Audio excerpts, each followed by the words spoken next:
10ই March family card কার্যক্রমের উদ্বোধন করবেন প্রধানমন্ত্রী তারেক রহমান। প্রস্তুতি সহ সার্বিক বিষয় নিয়ে আলোচনা। ধাপে ধাপে সিটি কর্পোরেশন নির্বাচন, জানালেন এলজিআরডি মন্ত্রী। আমাদের চেয়ে ভালো করবেন প্রত্যাশা থেকেই রাজনীতিবিদদের প্রশাসক নিয়োগ, বললেন প্রতিমন্ত্রী। আরও 1200 হয়রানিমূলক মামলা প্রত্যাহারের সিদ্ধান্ত স্বরাষ্ট্র মন্ত্রণালয়ে। ছাত্র জনতার অভ্যুত্থানের মাধ্যমে গণতন্ত্র ফিরিয়ে এনেছে বিএনপি, মঈন খানের মন্তব্য। চট্টগ্রামে রান্নাঘরে জমে থাকা গ্যাস বিস্ফোরণে দগ্ধ আরেকজনের মৃত্যু। চিকিৎসার সর্বোচ্চ ব্যবস্থা করা হয়েছে, জানালেন স্বাস্থ্যমন্ত্রী। দেখছিলেন ক্রাউন সিজন সংবাদ শিরোনাম। এবারে বিস্তারিত। সরকারি প্রতিশ্রুত ফ্যামিলি কার্ড চালু নিয়ে সভা অনুষ্ঠিত হয়েছে। মন্ত্রিপরিষদ বিভাগের সম্মেলন কক্ষে এই সভা অনুষ্ঠিত হয়। এতে সভাপতিত্ব করেন প্রধানমন্ত্রী তারেক রহমান। এতে অর্থমন্ত্রী আমির খসরু মাহমুদ চৌধুরী, সমাজ কল্যাণ মন্ত্রী অধ্যাপক ডাক্তার AZM জাহিদ হোসেন সহ মন্ত্রী, প্রতিমন্ত্রীরা, সংশ্লিষ্টরা উপস্থিত ছিলেন। প্রতিশ্রুতি অনুযায়ী দ্রুত কিভাবে ফ্যামিলি কার্ড জনগণের কাছে পৌঁছানো যায় সে বিষয়ে আলোচনা হয়েছে সভায়। আগামী 10 মার্চ ফ্যামিলি কার্ডের উদ্বোধন করবেন প্রধানমন্ত্রী তারেক রহমান।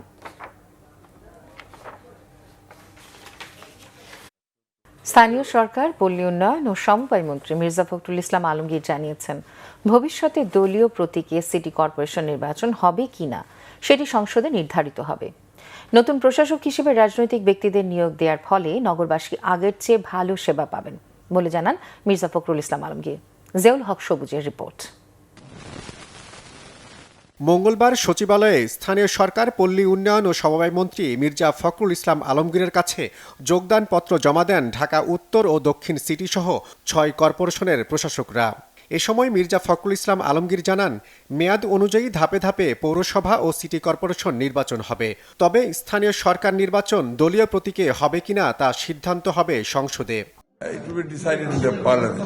আর এখানে যেহেতু আপনার সরকারি কর্মকর্তার দায়িত্বে ছিলেন, আমরা মনে করছি যে আপনার এখানে রাজনৈতিক ব্যক্তিরা থাকলে জনগণের সেবা তারা বেশি পাবে এবং ভালোভাবে পাবে, এটা আমাদের বিশ্বাস আর কি। এলজিআরডি প্রতিমন্ত্রী মীর শাহে আলম জানান, সরকারি কর্মকর্তাদের চেয়ে রাজনৈতিক নেতারা ভালোভাবে কাজ করতে পারবেন। যে ধরনের চেয়ারে, এত গুরুত্বপূর্ণ চেয়ারে রাজনৈতিক ব্যক্তি যারা দীর্ঘদিন রাজনীতি করে আসছেন এবং রাজনীতির মাঠে ছিলেন, তাদেরই দায়িত্ব পালন করা উচিত এবং তারাই জনগণের দুঃখ দুর্দশা এবং জনগণের ভাবনাটা তারা বুঝবেন। নবনিযুক্ত প্রশাসকরা জানান, মশা নিয়ন্ত্রণ, যানজট নিরসন ও রাস্তাঘাট মেরামত সহ দুর্নীতি রোধে কাজ করবেন তারা। আমরা অন্তত চেষ্টা করব যে জনগণের যে সমস্ত অভাব অভিযোগ যেগুলো আছে সেগুলো আমাদের পর্যায়ে, যেগুলো সমাধান করার সেগুলো আমাদের পর্যায়ে করব, যেগুলো আমাদের পর্যায়ে সম্ভব না সেগুলো সরকারের কাছে আমরা তুলে ধরব, যাতে সেগুলো দ্রুত সমাধান করা যায়। মূলত কাজ হচ্ছে সিটি কর্পোরেশনের নগরবাসীকে সুন্দর সার্ভিস দেওয়া এবং গত 18 মাসে যেটি সম্ভব হয় নাই, আসলে রাজনৈতিক নেতৃত্বই পারে জনগণের কাছাকাছি থেকেই জনগণের দুর্ভোগ লাগবে কাজ করতে এবং আমরা এই 6 জনই সেই দায়িত্ব পালন করব। দীর্ঘদিন অকার্যকর থাকা সিটি কর্পোরেশনে টার্গেট ঠিক করে জনগণের সেবা নিশ্চিতের প্রতিশ্রুতি দেন প্রশাসকরা। জিয়াউল হক সবুজ, বাংলা ভিশন, ঢাকা। বিগত ফ্যাসিস্ট সরকারের আমলে 17 বছর ধরে বিরোধী দলের নেতাকর্মীদের বিরুদ্ধে দায়েরকৃত রাজনৈতিক হয়রানিমূলক আরও 1202টি মামলা প্রত্যাহারের অনুমোদন দেওয়া হয়েছে বলে জানিয়েছেন স্বরাষ্ট্রমন্ত্রী সালাউদ্দিন আহমেদ। দুপুরে সচিবালয়ে স্বরাষ্ট্রমন্ত্রী সালাউদ্দিন আহমেদ সাংবাদিকদের জানান, বিগত ফ্যাসিস্ট সরকারের আমলে 17 বছর ধরে বিরোধী দলের নেতাকর্মীদের বিরুদ্ধে দায়েরকৃত রাজনৈতিক হয়রানিমূলক আরও 1202টি মামলা প্রত্যাহারের অনুমোদন দেওয়া হয়েছে। এর আগে 22 ফেব্রুয়ারি রাজনৈতিক হয়রানিমূলক 1006টি মামলা প্রত্যাহারের তথ্য জানায় স্বরাষ্ট্র মন্ত্রণালয়। 8 ফেব্রুয়ারি আইন মন্ত্রণালয় জানিয়েছিল, জুলাই গণ অভ্যুত্থানে ক্ষমতাচ্যুত আওয়ামী লীগ সরকারের আমলে বিএনপি, জামায়াতে ইসলামী, হেফাজতে ইসলাম, গণ অধিকার পরিষদ সহ বিভিন্ন রাজনৈতিক দলের নেতাকর্মীদের বিরুদ্ধে করা রাজনৈতিক হয়রানিমূলক মামলাগুলোর মধ্যে 23,865টি মামলা প্রত্যাহারের সুপারিশ করেছে অন্তর্বর্তী সরকার। ফলে প্রায় 5 লাখ মানুষ হয়রানিমূলক মামলা থেকে রেহাই পেল। বিএনপি স্থায়ী কমিটির সদস্য ডক্টর আব্দুল মঈন খান বলেছেন, বিএনপি একটি উদার নৈতিক রাজনৈতিক দল। তারা সবাইকে নিয়ে রাজনীতি করে। বিএনপি প্রতিহিংসার রাজনীতিতে বিশ্বাস করে না। বিএনপির প্রতিষ্ঠাতা ও সাবেক রাষ্ট্রপতি জিয়াউর রহমান এবং সাবেক প্রধানমন্ত্রী বেগম খালেদা জিয়ার কবরে নরসিংদী জেলার সংসদ সদস্যদের নিয়ে শ্রদ্ধা নিবেদন শেষে গণমাধ্যম কর্মীদের প্রশ্নের জবাবে তিনি এই কথা বলেন। এক প্রশ্নের জবাবে মঈন খান, বিএনপির অবস্থান খুবই স্পষ্ট, বিএনপি স্বাধীনতার পক্ষে কাজ করছে, বহুদলীয় গণতন্ত্র ও সংসদীয় গণতন্ত্রে বিশ্বাসী, তারা সেই বিশ্বাসী হয়ে সামনের দিকে এগিয়ে যাবে। বিএনপি জনগণের শক্তিতে বিশ্বাস করে। ডক্টর মঈন খান বলেন, বাংলাদেশের গণতন্ত্র বারবার ফিরিয়ে এনেছে বিএনপি। 2024 সালের 5 আগস্ট ছাত্র জনতার যে বিপ্লব হয়েছে তারই ধারাবাহিকতায় বাংলাদেশে গণতন্ত্র ফিরে এসেছে। সেই গণতন্ত্র এবং বাংলাদেশের স্বাধীনতা সার্বভৌমত্ব বিএনপি রক্ষা করবে। বিএনপি একটি উদারনৈতিক রাজনৈতিক দল। আমরা সবাইকে নিয়ে আমরা রাজনীতি করি, আমরা প্রতিহিংসার রাজনীতিতে বিশ্বাস করি না, যেটা আমাদের নেতা জনাব তারেক রহমান বারবার বলেছেন। তিনি আরো বলেছেন যে আমরা আইনের শাসনে বিশ্বাসী, বাংলাদেশের গণতন্ত্র আমরা বারবার ফিরিয়ে এনেছি। আমরা 5ই আগস্ট 2024 সালে যে ছাত্র জনতার যে বিপ্লব হয়েছে তারই ধারাবাহিকতায় আমরা বাংলাদেশে গণতন্ত্র ফিরিয়ে এনেছি। এই গণতন্ত্র এবং বাংলাদেশের স্বাধীনতা আমরা রক্ষা করব। রাজনৈতিক দূরদর্শিতায় তারেক রহমানকে আগামীর কঠিন পথ পাড়ি দিতে সহায়তা করবে বলে মন্তব্য করেছেন তথ্য ও সম্প্রচার মন্ত্রী জহিরুদ্দিন স্বপন। সকালে শিল্পকলা একাডেমিতে প্রকাশিত প্রবন্ধ সংকলন অভিসংবাদিত তারেক রহমান বইয়ের মোড়ক উন্মোচন অনুষ্ঠানে তিনি মন্তব্য করেন। গণতান্ত্রিক রাজনীতির জন্য তারেক রহমানের মতো নেতার প্রয়োজনীয়তা তুলে ধরে মন্ত্রী আরও বলেন, দীর্ঘদিন ধরে রাজনৈতিক চ্যালেঞ্জ এবং সত্য মিথ্যার জটিল পরিস্থিতির মধ্য দিয়ে নিজেকে প্রতিষ্ঠিত করেছেন তারেক রহমান। এ সময় বক্তব্যে সংস্কৃতি প্রতিমন্ত্রী আলী নওয়াজ মাহমুদ খৈয়াম বলেন, দেশে মৌলবাদের উত্থান লক্ষ্য করা যাচ্ছে। এমন পরিস্থিতিতে গণতান্ত্রিক চর্চা বজায় রাখা অত্যন্ত গুরুত্বপূর্ণ।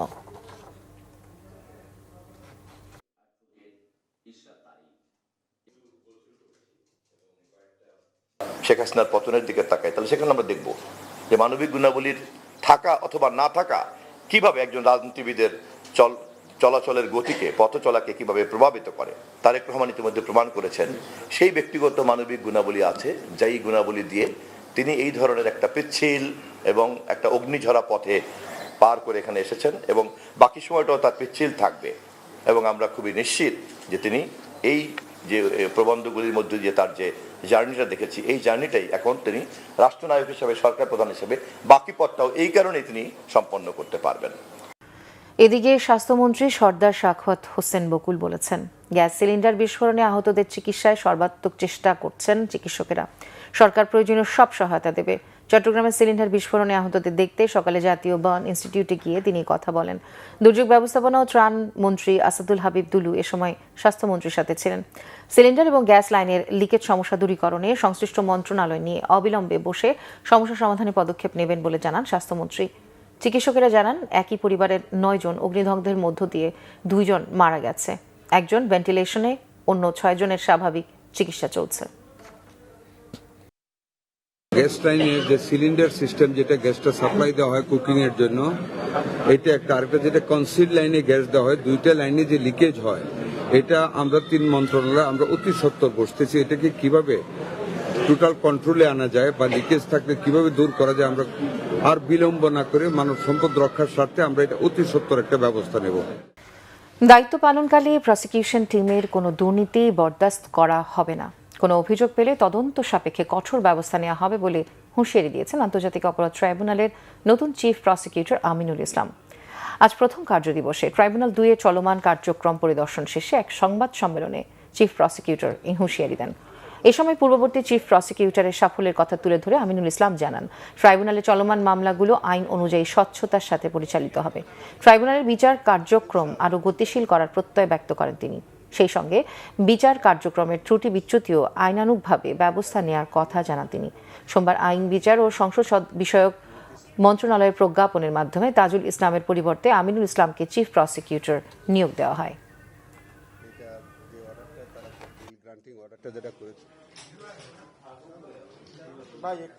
আমার দায়িত্ব পালনকালে এই ট্রাইব্যুনালে আমি, আমার কোনো প্রসিকিউটর বা ট্রাইব্যুনালে জড়িত অন্য কেউ কোনো ধরনের করাপশনে জড়িত থাকলে তার বিরুদ্ধে কঠোর আইনগত ব্যবস্থা নেওয়া হবে। আমরা প্রমাণ করে দেব যে এই ট্রাইব্যুনাল সম্পূর্ণরূপে করাপশন ফ্রি একটি ট্রাইব্যুনাল হিসেবে আন্তর্জাতিক মানের যে বিচার, সেই মানের একটি বিচার এখানে অনুষ্ঠিত হবে। এখানে বিচারের বাইরে অন্য কোনো আলোচনা আমরা প্রশ্রয় দেব না। চট্টগ্রামের অন্দরকিলা শাহী জামে মসজিদের গণ ইফতারে প্রতিদিন অংশ নেন কয়েক হাজার রোজাদার। নানা শ্রেণী পেশার মানুষের এক কাতারে বসে ইফতার করাটা যেন ভুলিয়ে দেয় ধনী গরিবের বৈষম্য। মক্কা মদিনার আদলে এই গণ ইফতার 3 দশক ধরে চালিয়ে আসছে মুসল্লি পরিষদ, কিন্তু কখনো প্রকাশ্যে আসতে চান না দেশ বিদেশের অনুদান প্রদানকারীরা। সাইফুল ইসলামের ক্যামেরায় চট্টগ্রাম থেকে নাসির উদ্দিনের রিপোর্ট। চট্টগ্রাম মহানগরীর 359 বছরের পুরনো আন্দরকিল্লা শাহী জামে মসজিদ। সমতল থেকে 40 ফুট উপরে পাহাড় চূড়ায় নির্মিত এই মসজিদ। ভারতের দিল্লি জামে মসজিদের আদলে নির্মিত এই মসজিদকে পাথরের মসজিদও বলা হয়, আবার অনেকে বলেন জিন্দা পীরের মসজিদ।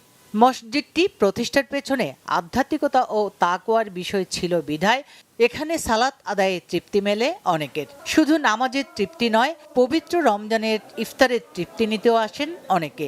1996 সালে চালু করা গণ ইফতারে প্রতিদিন শরিক হন কয়েক হাজার রোজাদার। কোনো সংকট হয় না ইফতারে। আমি আসছি কর্ণফুলী থেকে, এখানে সবাই মিলে একসাথেই করার আনন্দেই আসছে। এখানে বড় ছোট কোনো ভেদাভেদ নাই, এখানে লয়ারও আছে, আমি সরকারি কর্মকর্তাও বসে নামাজ কালামা পড়ে ইফতার করি, এখান থেকে চলে যাই। এট এ টাইম এতগুলো মানুষ মনে করেন একসাথে ইফতার করা অনেক একটা ভালো ব্যাপার। ইফতার ব্যবস্থাপনায় রয়েছে মুসল্লি পরিষদ। অনুদান যারা দেন তারা কখনো প্রকাশ্যে আসতে চান না। এখানে কিন্তু কোনো গরিব মানুষ খায় এটা কোনো বড় কথা নয়। এখানে সব ধরনের সবের আশায় এখানে প্রতি বছর মুসল্লি পরিষদের পক্ষ থেকে এবং হুজুরের পক্ষ থেকে এই আয়োজনটিও করা হয়। বিদেশ থেকেও এখানে টাকা পাঠায় উদ্বুদ্ধ। এখানে মানুষের দানের উপরে এটা নির্ভর করে, কোনো সরকারি অনুদান নাই। মসজিদটি প্রতিষ্ঠার পর থেকে 14 জন আওলাদে রাসূল খতিবের দায়িত্ব পালন করেন। তাদেরই একজন সৈয়দ মোহাম্মদ আনোয়ার হোসেন আল মাদানী। তখন দেখলাম ছিটে কিছু লোক এখানে ওখানে মুরগির দানার মতো কিছু মুড়ি খাইতেছে বিভিন্ন বুট টুট দিয়েই। তখন আমার মনে একটা মানে দাগ কাটলো যে এটা তো কোনো মেহমানদারি নয় এবং এটা মুসলমানের জন্য এটা শোভা পায় না। তখন আমার ভিতরে একটা জাগরণ আসলো, মক্কা মদিনা শরীফের আদলে আমি একটা ইফতার মাহফিল করব সবাইকে নিয়ে। রমজানের শেষের দিকে তো প্রায় 6-7 হাজার লোক হয়। সব মানুষের জন্য ইফতার নিশ্চিতের প্রচেষ্টায় রমজানের প্রথম দিন থেকেই এই আয়োজন চলছে আন্দরকিল্লা শাহী জামে মসজিদে। তা রমজানের শেষ দিন পর্যন্ত অব্যাহত থাকবে বলে জানান আয়োজকরা। Bangla vision news desk. সংবাদ শেষ করব ক্রাউন সিমেন্ট শিরোনামগুলো আরও একবার জানিয়ে।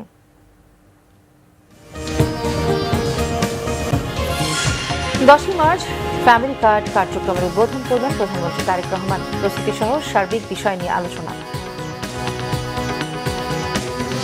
ধাপে ধাপে সিটি কর্পোরেশন নির্বাচন, জানালেন এলজিআরডি মন্ত্রী।